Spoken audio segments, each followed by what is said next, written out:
We are making roasted potatoes today. Super easy and delicious. All you need are a couple of potatoes. I'm using red.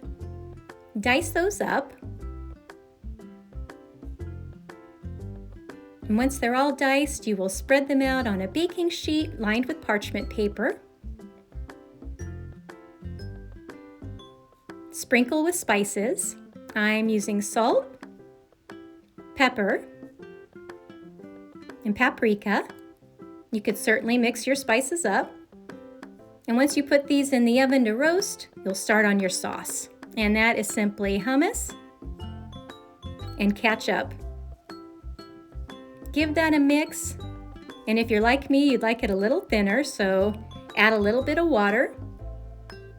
Mix it in to see if that's a good consistency. If not, add a little more. The goal is just to get the perfect consistency for you. There is no wrong consistency. This looks good for us. Once your potatoes come out of the oven, make sure they are not sticking to the parchment paper. That way you can just grab the sides and easily slide these into a bowl.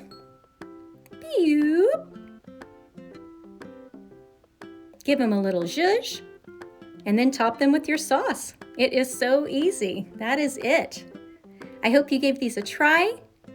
If you have any questions or comments, feel free to leave them for me. Thank you so much for watching. I hope you have a great day.